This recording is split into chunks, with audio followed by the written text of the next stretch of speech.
don't care how many times you put him in there. If you don't address the attitude that he goes in with, you're going to have trouble loading that horse somewhere. Here at Capital Training and Shoeing. I did a recap today on the video we did about trailer loading without rushing in or rushing out. This particular horse is not a green horse by any means. He's got some age on him, and he has, through avoiding doing what people wanted him to do, learned how to position himself in a real defensive way so that hopefully he gets the person to quit doing whatever they're doing so he can go on and have his way. That doesn't happen in this video naturally, but this is what you're seeing that I'm dealing with, is man-made resistance, so to speak. And it's a really good video to show again the importance of body posture and how it relates to attitude, and how we can use a slight change in body posture to change the attitude to get the horse to do almost anything we want him to do pretty easily. So you're going to see, now imagine that these pencils, they represent, this would be the left side of the trailer, this would be the right side, and there's a little bit of a ledge here getting in and out of the trailer. You're going to hear me talk a lot in this video about the threshold of the trailer, and all I'm talking about is that step into the trailer. This horse, you're going to see, is in this posture a lot of the times. And what do you mean, this posture? I mean, he's got his shoulder pushed up towards the trailer. His attention is going away from the trailer. So when I'm talking about in this video, the horse is looking out of his right eye, this is what's happening. He's got his body positioned like this. You'll see that horse even lean into the trailer with his rib cage in this position. This is a very defensive posture, and this is another really strong emphasis on a lot of the videos that we've done prior when I talk about how to get that horse out from behind the shoulder.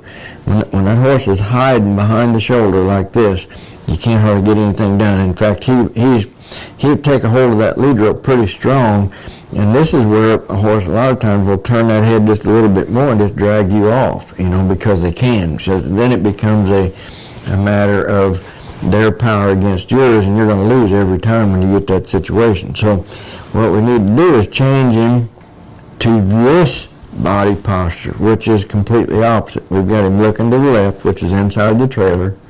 We've got him softened up on the inside, which means that the rib and the shoulder are away slightly. And you're going to see that when this happens, that horse just comes over and gets in the trailer. Now, as he gets in, though, initially, he's in a big hurry to get over this threshold. And then when it comes time to get him out of the trailer, he doesn't want to step over it. So then he becomes in a big hurry to get out.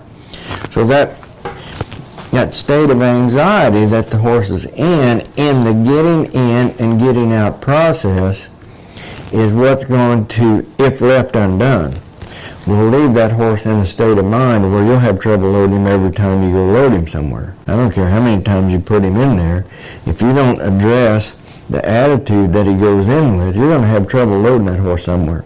You're going to get stuck on the side of the highway. You're going to have a flat tire. You're going to have to get that horse out in traffic, and he's going to refuse to load with you standing right there beside the highway with cars whizzing by. You got people honking at you and police coming around, lights, and now you've got chaos because you didn't spend the time at home to teach that horse how to get comfortable right here.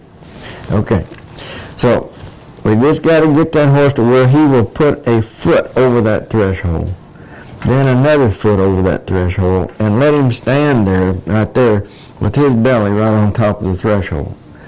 Now, you can't hold him there. You can't force him to be there, but you can set it up so that every time he does that and that, he gets relief. If he jumps in, he's going to jump into pressure. Pressure being he's going to jump into your hands. He's going to jump into your resistance on his nose with the halter. When that happens, no big deal. Just stay there with it. But get him to step back. Now, as soon as you get a step back, let him have that step.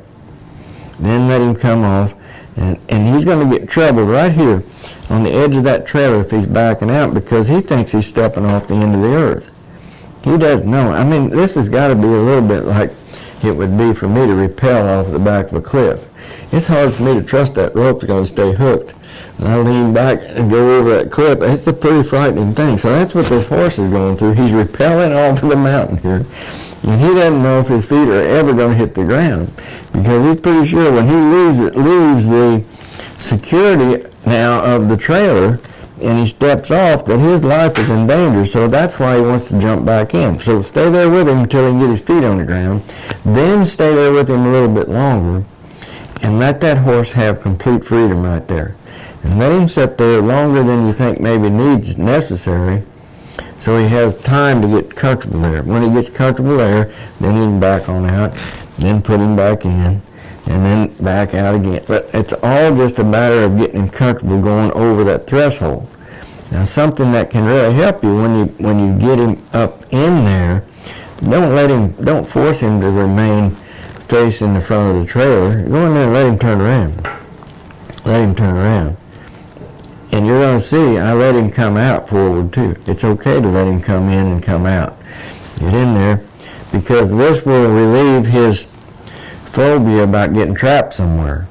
If he goes in there and stays face forward and you tie him up, you've trapped him in there in his mind, and he doesn't know if he's ever going to get out of there. He doesn't know if he's okay when he's there. All he knows is this big giant tin can ate him. And now this thing is starting to move. He's in trouble. So we got to get that horse comfortable moving around in there. Let him turn. If you've got a stock trailer, put him in there and take the halter off and let him walk around in there. Let him get comfortable moving around. That'll help him as much as anything. So the whole point of any trailer loading episode that's effective, in my opinion, is to get that horse as comfortable inside that trailer as you can get, and have him where he would rather be there than he would out here. Okay? And then you're going to see, as I always say and always do, that if your rope is long enough, you should be able to sit in the seat of your pickup truck and send your horse around to the back of the trailer and have him get in. That sounds like a braggadocious kind of thing, I know, but it is a fact that if you have done your job correctly and you've made this the most comfortable place to be, what horse in his right mind, when he's got the opportunity to come down here and get out of this outside area where it's not comfortable, doesn't want to go seek refuge inside the trailer? So anyway, that's a long-winded recap, but that's what you're going to see in this video. So go back and watch it and realize that that's what's going on. Yes, I do have a whip in my hand.